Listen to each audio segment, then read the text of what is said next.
Yüce Rabbimiz kitabımız Kur'an-ı Kerim'de buyuruyor ki: namazı kıl, ben sana emretmişken seni secde etmekten alıkoyan nedir? Değerli büyüklerim, sevgili arkadaşlarım, kıymetli kardeşlerim. 2021 Hayat Namazla Güzeldir etkinliğine hepiniz hoş geldiniz.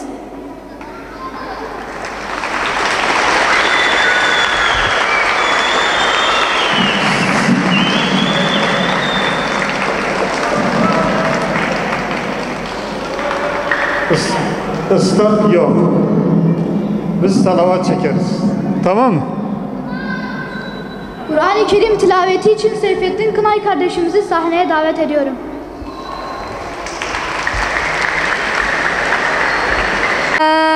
Mineşşeytanirracim.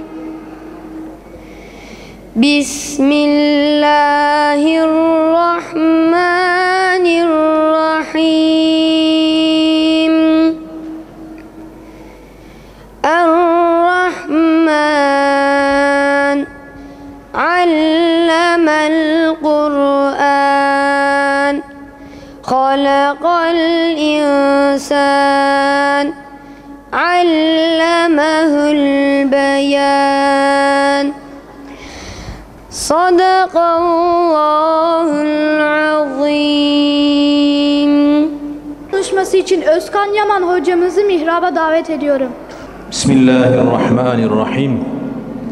Elhamdülillahi Rabbil alemin. Vessalatu vesselamu ala Resulina Muhammed ve ala alihi ve sahbihi ecmain. Hayat namazla güzeldir etkinliğinde hepiniz güzelsiniz. Hoş geldiniz. Maşallah. Sizleri böyle güzel yetiştiren babalarınızı, annelerinizi tebrik ediyorum. Ve şu programda emeği bulunan tüm abilerimizi, kardeşlerimizi de yürekten kutluyorum. Allahu Teala hepinizden razı olsun. Hayat namazla güzeldir. Buna şunu da ekleyelim. Hayat ancak namazla hayattır. Namazsız hayat, içinde namaz olmayan hayat noksandır, eksiktir, kusurludur. O yüzden gözümüz, kulağımız bizim için ne ise, elimiz, ayağımız bizim için ne ise, evet, elimiz, ayağımız bizim için ne ise, gözümüz, kulağımız bizim için ne ise, namaz da bizim için odur. Biz nasıl ki elsiz yapamayız, gözsüz yapamayız, burunsuz, başsız yapamayız, namazsız da yapamayız. Biz namazı nefes alıp vermek gibi düşünüyoruz. Nefes alıp vermek gibi. Bu bizim mecburi bir ihtiyacımız. Namaz bizim için ekmek gibidir, su gibidir. Namazı kılmadığımız zaman bir yerimiz ağrımalı, bir şeylerimiz noksanlaşmalı. Evet, biz namazı böyle görüyoruz.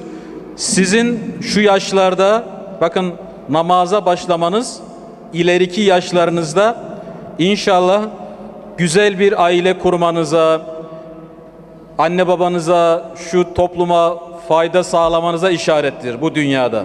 Ama namaz kılanı Allah sever, melekler sever, kullar sever. O yüzden namaz bizim gözümüzün nuru, baş tacımız. Şimdi biz bundan sonra sizden şunu bekliyoruz.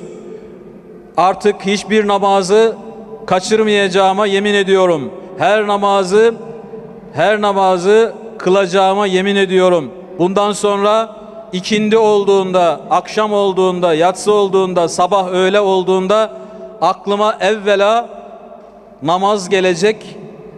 Buna yemin ediyorum demenizi bekliyoruz. Namaza yemin etmemiz lazım. Ve bizim namazımızdan şeytan korkar. Şeytanın dostları korkar. Bakın, Allah düşmanları korkar. Zalimler korkar. Zalimler bizden değil, bizim namazımızdan korkar. Bizim ibadetimizden, ahlakımızdan korkar. Eğer biz namazda kusur edersek, namazda gevşeklik edersek, namazı tembelce kılarsak artık onlar da bizden korkmazlar.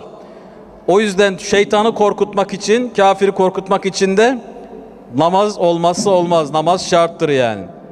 Şimdi ben size bir hikaye anlatıp bitireyim, olur mu? Çok uzatmayayım.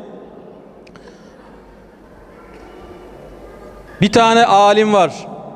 Çok zevkli bir hikaye. Bunu ben farklı yerlerde de anlattım. Siz de dinlemişsinizdir. Bilmiyorum ne kadar vaktimiz var hocam. Bir iki dakika olur mu? Fazla. Fazla mı? Tamam. Bunu böyle tutalım yeter. Şurada mı dursun? Dur. Şöyle yapsam olur mu? Şöyle. Tamam. Hafız Süsrev Efendi diye bir tane alim gelmiş. 1970'lerde kendisi 70-80 yaşındayken bunu hapse atmışlar. Hapse atınca suçu ne? Hiçbir suçu yok. Suçu namaz kılmak. O zaman 60'lı yıllar, 70'li yıllar namaz kılmak da suç. Bu hocayı hapse atınca cezaevi müdürü demiş ki bu hocayı hangi koğuşa koyun? Katillerin koğuşuna koyun. 40 tane katilin kaldığı bir koğuş var. 40 tane katil cinayetten yatıyorlar. Suçları adam öldürmek. Ama bunlar hiç namaz kılmamışlar. Hiç abdest almamışlar. Ve hoca bu koğuşa girmiş. Selam vermiş. Kimse selamını almamış. Hoş geldin dememiş. Yer göstermemiş. Hoca da seccadesini hemen kapının arkasına sermiş. Namazını kılmış. Onun üstüne de uzanmış yatıyor. Uyanıyor, yine namazını kılıyor. Kitabını okuyor, duasını yapıyor. Böyle 3 gün geçince koğuş ağasının dikkatini çekmiş. Demiş ki gel bakalım buraya. O hoca koğuş ağasının yanına varmış. Demiş ki sen hocasın galiba. Namaz kılıyorsun, dua ediyorsun. Demiş ki hoca değilim ama elhamdülillah namazımı kılıyorum. Duamı yapıyorum. Yok yok demiş, sen hocasın. Bize de bir şeyler var mı demiş. Tabii koğuş ağası cinayetten yatıyor. Yani adam öldürmüş. Kaç tane adam öldürmüş. Öyle deyince hoca anlamamış. Nasıl yani demiş. Ya sen dua ediyorsun ya, acaba Allah bize de bir şeyler verir mi? Mesela bizi de cennetine koyar mı filan? Bizi de affeder mi? Öyle deyince bu hocanın çok hoşuna gitmiş. Demiş ki ağam sen nerelisin? Bu demiş ki ben Trabzonluyum. O zaman sen deniz görmüşsün. Evet diyor, denizde büyüdük. Peki diyor ağam, denizden bir bardak su alsak denizin suyu azalır mı? Demiş azalmaz. Denize ne olacak? İstersen tankerlerle al. Peki demiş ağam, denize bir bardak su döksek denizin suyu artar mı? Değişir mi? Değişmez. Ağam diyor, Allah'ın rahmeti, mağfireti, bağışlaması o kadar çoktur ki seni bağışlasa onun rahmeti azalmaz. Onun rahmetinin yanında o kara deniz bir damla bile değildir. O kadar çoktur onun rahmeti. O yüzden seni bağışlar. Yeter ki sen tevbe et. Seni cennetine de koyar. Koğuş ağası bunu duyunca o kadar etkilenmiş ki, yani diyor şimdi beni affeder mi? Evet affeder. Mutlaka affeder. Yeter ki tevbe et. Bunun üzerine koğuş ağası tevbe ediyor. Ve diyor ki hocam şimdi ne yapacağız? Valla ne yapacağız? Namaz kılacağız. Bir Müslüman iman ettikten sonra ne yapar? Namaz kılar. Bir çocuk büyümeye başladığı zaman ne yapar? Namaz kılar. 7 yaşına geldiği zaman namaz kılar. Cezaevinde de olsa ne suçtan yatarsa yatsın namaz kılar. Peki namaz kılacağız. Hemen bağırmış koğuştakilere. Demiş ki içinizde en kıdemli benim. Yani en fazla suçu olan benim. Şimdi herkes hocayı dinlesin. Hoca onlara da demiş hep beraber namaz kılalım. Önce abdest almışlar. Abdest alan gelmiş. Hoca öne geçmiş. Hocanın başında sarık var. Koğuş ağası demiş ki o başındaki ne? Demiş sarık. Ne işe yarar o sarık? Demiş bunu namazda takarsan 70 kat daha fazla sevabı var. Demiş ki hoca bize 70 deme, 40 deme, bize sar de saralım, sarma de sarmayalım. Sarmamız gerekiyorsa saralım. Hoca şöyle düşünmüş, demiş sarın lan, sarın. Ufak bir sorun var, ney? Sarık yok. Peki bir insan, bir Müslüman namaz kılmaya başladıktan sonra artık sorun kalır mı? Sorun kalmaz. İman varsa sorun kalmaz. İman varsa imkan da vardır. Hah demişler hoca sar de saralım. Ne yapmışlar? Hemen yatak örtülerini, o çarşafları, o levresimleri yırtmışlar, başlarına dolamışlar. Şimdi hepsi sarıklı. Hocanın arkasında namaza durmuşlar. Hoca önde, 40 tane sarıklı arkada. Gardiyan aradan geçiyormuş. Pencereden, camdan bakmış. Camdan bakmış ki içeride 40 tane sarıklı var. Hoca da başlarında. Demiş ben herhalde şu anda hayal görüyorum. Ama dikkatle bakmış, doğru. Hemen müdüre gitmiş. Müdürüm demiş, müdürüm o hoca var ya, vallahi hepsini kendine benzetmiş. Hepsini namaza başlatmış. Hepsi onun arkasında namaza durmuşlar. Müdür diyor deme ya, koşarak geliyor. Koşarak geliyor, kapıyı açtırıyor ve diyor ki ya hocayı yanlışlıkla buraya vermişler. Hocanın bir suçu yok ki. Bak hocayı nereye vermişler? Halbuki kendisi verdi oraya. Yani hocayı orada bir şekilde öldürsünler diye. Ya diyor hocayı şuradan alalım. Koğuş ağası diyor ki o ne oluyor? Yok hocayı yanlışlıkla vermişler de filan. Önce diyor hepimizin cesedini çiğneyeceksin. Sonra hocayı alacaksın. Hocayı vermemişler.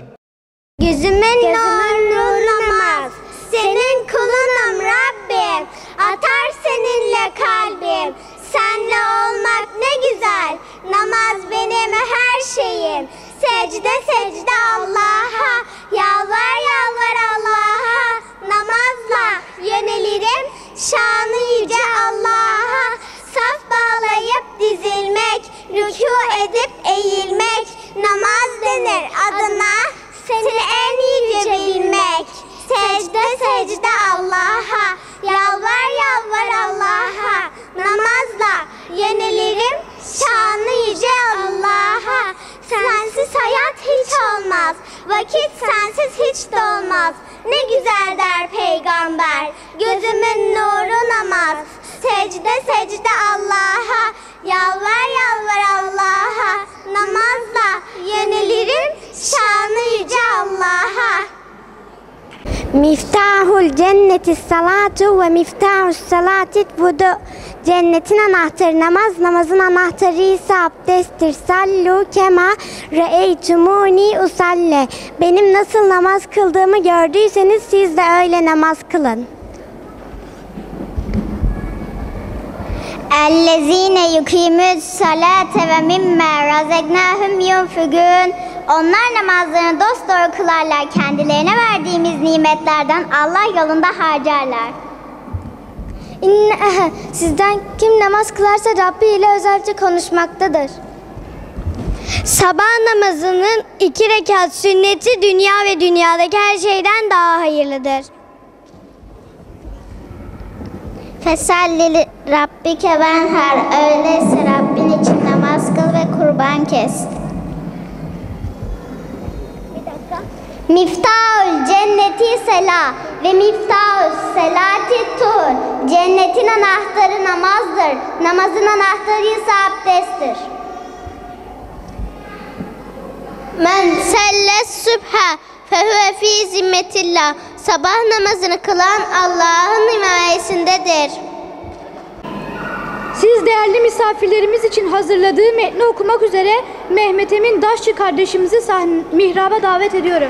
Biricik anne ve babalarımıza Bismillahirrahmanirrahim.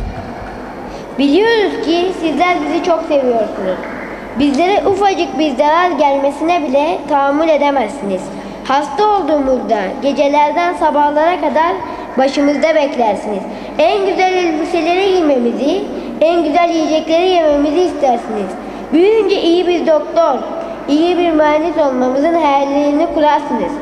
Canım annem, canım babam. Bizler de sizleri çok seviyoruz. Ama bilin ki bizler çok küçüğüz. Doğruyu ve yanlışı bilmiyoruz. İyiyi ve kötüyü bize siz öğreteceksiniz. Bizleri televizyon karşısında unutmayın. Telefonlarınızı bir kenara bırakıp bizlere dönün. Bizlere pahalı tabletler değil, sevginizi verin. Bizlere oyun parklarına götürdüğünüz gibi camilere de götürün. Karnımızı doyurduğunuz gibi ruhumuzu da doyurun. Tertemiz yüreklerimizi cami aşkıyla doldurun. Bu dünyaya neden geldiğimizi ve niçin yaratıldığımızı bizlere öğretin. Namazı ve Kur'an'ı sevdirin. İyi bir Müslümanın nasıl olması gerektiğini bize yaşantınızla gösterin. Anneciğim ve babacığım, eğer beni güzel ahlaklı bir Müslüman olarak yetiştirirseniz hem bu dünyada hem de ahirette sizin için cennet bahçesi olurum. Ama bana sahip çıkmazsanız, derslerime önem verdiğiniz kadar namazıma ve ahlakıma da önem vermezseniz Yüce Allah'a kötü bir kul olurum. Hem dünyam hem de ahiretim cehennem ateşine döner. Bizim cehennem ateşinde yanmamızı istemezsiniz değil mi? Ey bizi cehennemden çok seven anne ve babalarımız! Bize dinimizi öğretin. Allah'ın mescitlerini sevdiğin, Rabbimizin sevdiklerini ve sevmediklerini öğretin. İyi bir Müslümanın büyük bir adamdan daha değerli olduğunu öğretin. Dinimizin diri olan namazı öğretin. Böyle yapın ki mahşer meydanında kol kola cennete girebilelim. Rabbimizin gül cemalini hep beraber izleyelim. Peygamber Efendimiz'e komşu olalım. Hep beraber hayat namaz da güzeldir diyelim. Allah aşkına, peygamber aşkına imanımıza sahip çıkın. Sizleri çok çok seven evlatlarınız. Sana dua edebilmeyi unutturma Allah'ım. En çok senden istemeyi seviyoruz. Sen nasip etsen de etmesen de bizler senden isterken iyileşiyoruz. Onlar nasıl beni koruduysalar sen de onları öylece koru. Amin. Hem dünyada hem ahirette aileme iyilik, güzellik ve nimetler nasip et. Amin. Beni, annemi, babamı, kardeşlerimi ve sevdiklerimi kötülüklerden koru. Amin. Bizi birbirinden Seyyidina Muhammedin Nebiyyil ve